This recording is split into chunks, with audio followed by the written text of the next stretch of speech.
ಈ ಬರೀ ಒಂದು ಅರ್ಧ ಗಂಟೆನಲ್ಲಿ ಅವನು ಕಲಿತು ಪ್ರೆಸೆಂಟ್ ಮಾಡ್ತಾರೆ.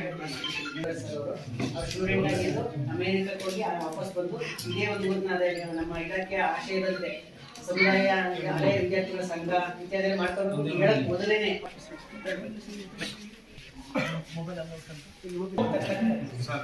ಇಲ್ಲ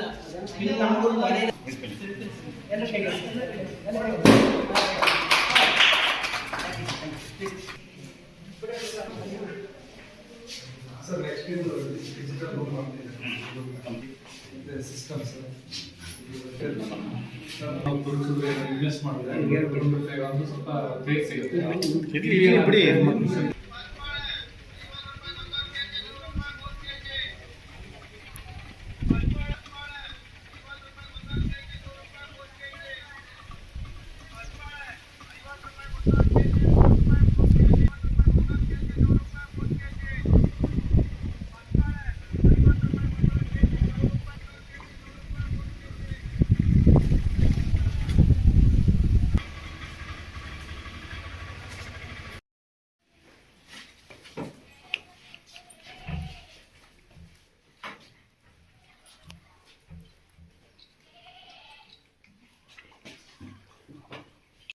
ಮತ್ತೆ ಇವತ್ತು ನಮ್ಮ ಶಾಲೆಗೆ ಒಂದಿಷ್ಟು ಕಟ್ಟಡ ರೀತಿಯಲ್ಲಿ ಸುಣ್ಣವನ್ನು ಮಾಡ್ತಾರೆ, ದಾನಿಗಳಿಗೆ ಗೌರವ ಸಮರ್ಪಣೆಯನ್ನು ಮಾಡ್ತಾರೆ. ಈ ಒಂದು ಕಾರ್ಯಕ್ರಮದ ವೇದಿಕೆಯಲ್ಲಿ ನಮ್ಮ BRC ನಮ್ಮೆಲ್ಲ BRPಗಳು, BRPಗಳು ಮತ್ತು ನಮ್ಮ ದಾನಿಗಳು, ಶಾಲೆಯ ಹೆಡ್ಮಾಸ್ಟರು, ಶಾಲೆಯ ಸ್ನೇಹಿತರು, ಗ್ರಾಮಸ್ಥರು ಮತ್ತೆಲ್ಲ ಪ್ರಿಯ ವಿದ್ಯಾರ್ಥಿಗಳು ಮತ್ತು ಮಾಧ್ಯಮ ಸ್ನೇಹಿತರು, ಮೊದಲನೇದಾಗಿ ಸಾವಿತ್ರಿಬಾಯಿ ಫುಲೆ ಅವರ ಜನ್ಮದಿನಾಚರಣೆ ಶುಭಾಶಯಗಳನ್ನು ನೀಡ್ತಾ, ಇಡೀ ದೇಶದ ಮೊದಲ ಮಹಿಳಾ ಶಿಕ್ಷಕಿ ಸಾವಿತ್ರಿಬಾಯಿ ಫುಲೆ ಅವ್ರು ನಡೆದು ಬಂದಂತ ದಾರಿ ಅದೆಷ್ಟು ಕಷ್ಟ ಇತ್ತು, ಆದ್ರೂ ನಾವ್ಯಾರು ಮಾಡ್ಲಿಕ್ಕೆ ಆಗಲ್ಲ. ಆದ್ರೆ ಅವತ್ತಿನ ಕಾಲದಲ್ಲಿ ಅಮ್ಮ ಹೆಣ್ಣು ಮಕ್ಕಳ ಶಿಕ್ಷಣಕ್ಕೆ ಹೆಚ್ಚಿನ ಒತ್ತು ಕೊಟ್ಟು ಶಾಲೆ ಸ್ಟಾರ್ಟ್ ಮಾಡ್ತಾರೆ.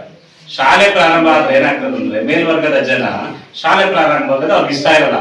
ಆ ಅಮ್ಮ ರೋಡಲ್ಲಿ ಹೋಗ್ತಾ ಇದ್ರೆ ಪಕ್ಕದಲ್ಲಿದ್ದಂಥವ್ರು ಸಗಣಿ ತೆಗೆದು ಹೊಡಿತಾ ಇದ್ರು, ಬಟ್ಟೆ ಎಲ್ಲ ಏನಾಗ್ತಿತ್ತು, ಸೀರೆ ಎಲ್ಲ ಕೊಳೆ ಆಗ್ತಿತ್ತು. ಅಯ್ಯಮ್ಮ ಹೋಗ್ಬೇಕಾದ್ರೆ ಒಂದು ಎಕ್ಸ್ಟ್ರಾ ಸೀರೆನ ಇಟ್ಕೊಂಡು ಶಾಲೆಗೆ ಹೋಗ್ತಿದ್ದಂತೆ. ಶಾಲೆಗೆ ಹೋದ್ಮೇಲೆ ಈ ಸೀರೆ ಬದಲಾಯಿಸೋದು, ಚೆನ್ನಾಗಿರೋ ಸೀರೆ ಉಟ್ಕೊಳ್ಳೋದು, ಮಕ್ಕಳಿಗೆ ಪಾಠ ಮಾಡೋದು.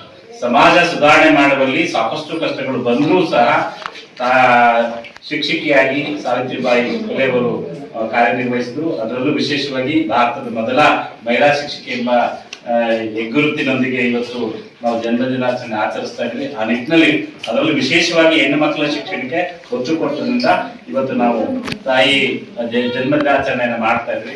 ಮತ್ತೊಮ್ಮೆ ತಮ್ಮೆಲ್ಲರಿಗೂ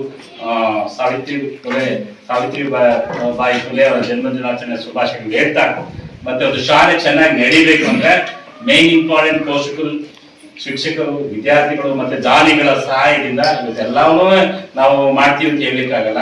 ಒಂದು ಶಾಲೆ ಈಗ ಉದಾಹರಣೆಗೆ ನಮ್ಮ ತಾಲೂಕಿನಲ್ಲಿ ದಾನಿಗಳಿಂದ ತುಂಬಾ ಚಂದವಾಗಿ ಕಾಣ್ತಾ ಇದೆ ಅಂದ್ರೆ ನಾವೆಲ್ಲ ಕಡೆ ಹೇಳ್ಬೇಕಾಗುತ್ತೆ. ಒಂದೇ ಶಾಲೆಗೆ ಹೋಗಿ ನೋಡಿ, ಅಲ್ಲಿ ಶಿಕ್ಷಕರು ಮತ್ತೆ ಗ್ರಾಮಸ್ಥರು ಸೇರಿ ಮತ್ತೆ ನಮ್ಮ ದಾನಿಗಳ ಸಹಕಾರದಿಂದ ಶಾಲೆನ ಯಾವ ರೀತಿ ಮಾಡಿದ್ದಾರೆ, ಆಕರ್ಷಕವಾಗಿ ಮಾಡಿದ್ದಾರೆ, ಚೆನ್ನಾಗಿದೆ, ಗುಣಮಟ್ಟದ ಶಿಕ್ಷಣ ಕೊಡ್ತಾರೆ ಅಂತ ನಾವು ಹೇಳ್ಬೇಕು.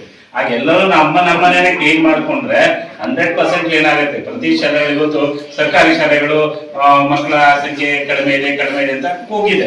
ಸೊ ಕಾರಣ ಏನಪ್ಪಾ ಅಂದ್ರೆ ನಾವು ಸರಿ ಮಾಡ್ತೇವೆ. ಹುಷಾರಿಲ್ಲ ಅಂದ್ರೆ ಸುಮ್ಮನೆ ಮನೆಗೆ ಗಂಡ್ರು ಕಾಯಿಲೆ ವಾಸಿ ಆಗಲ್ಲ. ಜ್ವರ ಬಂದಿರುತ್ತೆ, ಕೆಮ್ಮಿರುತ್ತೆ, ಶೀತ ಇರೋದು, ಏನೇನು ತಗೊಂಡ್ರೆ 100% ನಾವು ಚೆಂದಾಗಿ ನಮ್ಮ ಮಕ್ಕಳಿಗೆ ಶಿಕ್ಷಣ ಕೊಡಿಸ್ಬೇಕು. ಕಾರಣ ಇಷ್ಟೇ, ಎಲ್ಲ ಈಗ ಗ್ರಾಮೀಣ ಭಾಗದ ಮಕ್ಕಳು ನಮ್ಗೆ ಬರ್ತಾರೆ, ರೈತರ ಮಕ್ಕಳು ನಮಗ್ ಬರ್ತಾರೆ, ನಾವೆಲ್ಲ ರೈತರ ಮಕ್ಕಳೇ.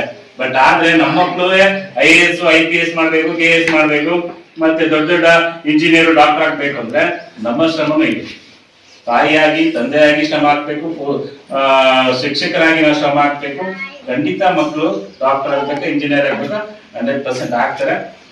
ಆ ನಿಟ್ಟಿನಲ್ಲಿ ನಾವೆಲ್ಲ ಕೆಲಸ ಮಾಡೋಣ ಅಂತ ಹೇಳ್ತಾ, ಮತ್ತೊಮ್ಮೆ ನಾನು ನಮ್ಮ ದಾನಿಗಳು ಏನಿದ್ದಾರೆ ಆ ದಾನಿಗಳಿಗೆ ದೇವರು ಆಯುರಾರೋಗ್ಯ ಆಯುಷನ್ನ ಅವ್ರ ಕುಟುಂಬದವರಿಗೆ, ಅವ್ರ ಕಂಪನಿಗೆ ಕೊಡ್ಲಿ ಅಂತ ಇಲಾಖೆ ಪರವಾಗಿ ಅವ್ರಿಗೆ ನಮ್ಮ ಧನ್ಯವಾದಗಳು ಹೇಳ್ತಾ, ಮತ್ತೆ ಈ ಭಾಗದಲ್ಲಿ ನಮ್ಮ CRP ಇರ್ಬೋದು, ನಮ್ಮ ಶಾಲೆಯ ಶಿಕ್ಷಕರು ತುಂಬಾ ಚೆನ್ನಾಗಿ ಕೆಲಸ ಮಾಡ್ತಾ ಇದ್ರೆ ಇದೇ ರೀತಿ ಕೆಲಸವನ್ನು ಮಾಡ್ಕೊಂಡು ಹೋಗ್ಬೇಕು. ಮತ್ತೆ ಗ್ರಾಮಸ್ಥರ ಸಹಕಾರ ವೆರಿ ಇಂಪಾರ್ಟೆಂಟ್. ನಾವ್ ಏನೇನ್ ಮಾಡಿದ್ರು ಊರಿನ ಜನ ಒಂಚೂರು ಕೈ ಜೋಡಿಸಿದ್ರೆ ನಾವು ಎಂತದ್ದಾದ್ರೂ ಸಾಧನೆ ಮಾಡ್ಲಿಕ್ಕೆ ಸಾಧ್ಯ ಆಗ್ತದೆ. ಆ ನಿಟ್ಟಿನಲ್ಲಿ ಗ್ರಾಮಸ್ಥರು ನಮ್ಗೆ ಸಹಾಯ ಮಾಡ್ಬೇಕು, ಕೈ ಜೋಡಿಸ್ಬೇಕು ಅಂತ ಹೇಳ್ತಾ ಎಲ್ಲರಿಗೂ ಒಂದ್ಸಿನ ಮಾತನ್ನು ಮುಗಿಸ್ತೇವೆ.